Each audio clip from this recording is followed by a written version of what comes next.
जय हिंद, मैं Asif Khan. IANN today में आप सभी का स्वागत है। सिंघम, लेडी सिंघम की बात करते हैं कि इस देश की पहली लेडी सिंघम कौन थी, किसे फर्स्ट लेडी सिंघम के नाम से याद किया जाता है। उनका नाम है किरण बेदी।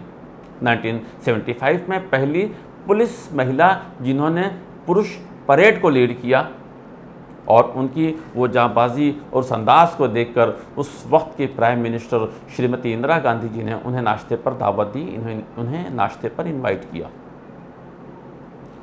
1979 में किरण बेदी जी ने प्रेसिडेंट पुलिस मेडल जीता।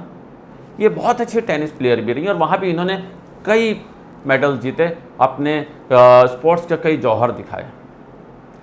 इनका नाम किरण बेदी के साथ किरण बेदी के नाम से भी इन्हें याद किया जाता है। 1985 में इंदिरा गांधी की गाड़ी नो पार्किंग पर खड़ी थी, ये आई और इन्होंने कहा गाड़ी हटाओ। इंदिरा गांधी जी के साथ में जो बंदा था, उस जगह पर जो बंदा उनके साथ पोस्ट में था, उसने कहा कि पता है आपको ये गाड़ी किसकी है? बोले किसकी? बोले प्राइम मिनिस्टर श्रीमती इंदिरा गांधी जी की है। उन्होंने कहा किसी भी कानून से बढ़कर कोई नहीं होता है। यकीन करिए, उन्होंने क्रेन बुलवाया और गाड़ी उठवाई वहाँ से।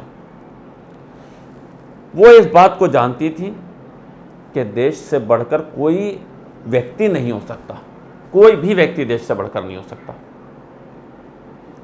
और उसी वक्त से उनका नाम किरण बेदी से किरण बेदी कर दिया गया। एक छोटी सी बात है, अगर हम और आप इस पर गौर करें तो इस देश में बहुत सुधार आया, इस देश में बहुत सुधार लाया जा सकता है। एक छोटा पंचर वाले का मैं आपको उदाहरण दूंगा, फिर हम आगे और भी जिक्र करेंगे। अगर आप अपनी गाड़ी का एक टायर नया ट्यूब लेके किसी पंचर वाले के पास जाओ और कहो कि इसमें शायद हवा खराब है या इससे पंचर है, यकीन करिए ब्रांड न्यू ट्यूब ले जाने के बाद भी वो आपको 4 से 5 पंचर या मिनिमम 2 से 3 पंचर दिखाई देगा, क्योंकि करप्ट हमारे नीचे लेवल से है, उसे हमें ख़त्म करना होगा। तब कहीं जाके जब हम अपने अंदर से करप्ट निकालेंगे, तब हम देश को सही कर पाएंगे। देश की आज़ादी में भी ऐसा ही हुआ था, मिलकर लड़े थे अंग्रेज़ों से निजात पाने के लिए, देश को आज़ाद कराने के, तब ये देश आज़ाद हुआ। और आज भी हमें मिलकर लड़ना होगा। और हम आगे चलते हैं, हम जिक्र करेंगे गुजरात की एक सुनीता यादव कांस्टेबल के, जिन्होंने एक मंत्री के बेटे को लॉकडाउन का उल्लंघन करते हुए रोका और बस उन्हें ये भारी पड़ गया, उन पर गाज गिर गई।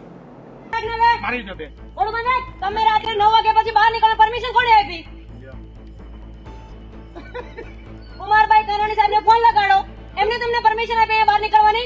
અમે ગાંડા છીએ, રાત્રે 12 વાગે ઊભા છે કે મારી પાસે હક નથી, મારા હાથ બંધાયેલા છે, નકર તારા જો ને હાથની પાસે એક કરી નાખું। મોડ મને कानून से बढ़कर कोई नहीं।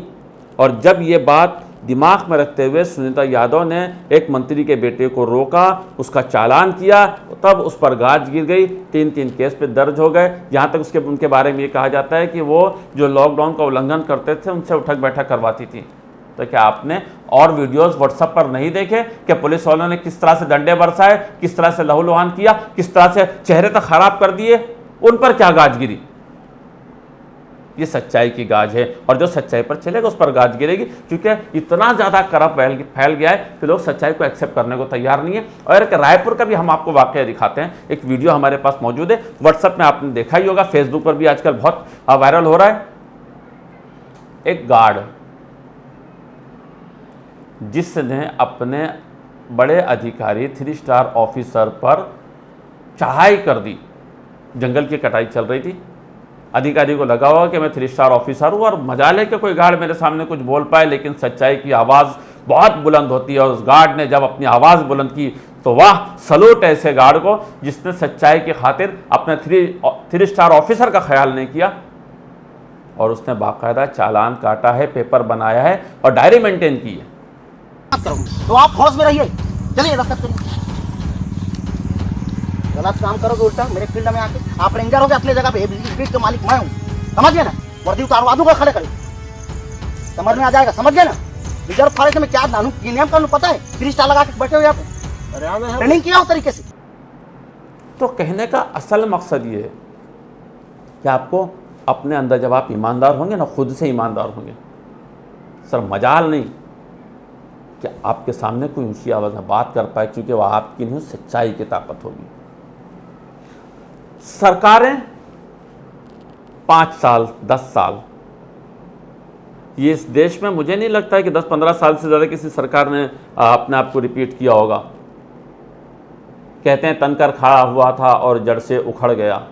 तनकर खड़ा हुआ था और जड़ से उखड़ गया, वाकिफ नहीं तब पेड़ हवा के मिजाज से। तो सरकारें आती जाती रहेंगी, हमें और आपको अपने अंदर से करप्ट निकालना है, अपने सराउंडिंग से करप्ट निकालना है, इस देश को स्वच्छ करना है, इस देश को साफ सुथरा करने के लिए हमें खुद से ईमानदार होना पड़ेगा। हमारा मकसद सिर्फ यही है, हमारे चैनल की टैगलाइन ये है कि हमें सरकार को नहीं समाज को जगाना है, और इसमें आपका साथ चाहिए। क्यों? तैयार है ना? आप साथ दीजिए, यकीन करिए, पहल कीजिए, अपने आप देश सुरक्षित होगा। आज के लिए बस इतना ही। आसिफ खान को इजाज़त दीजिए, फिर मुलाकात होगी किसी नए मौजू पर। तब तक के लिए जय Hind. For more details, subscribe to our channel INN Today and press the bell icon.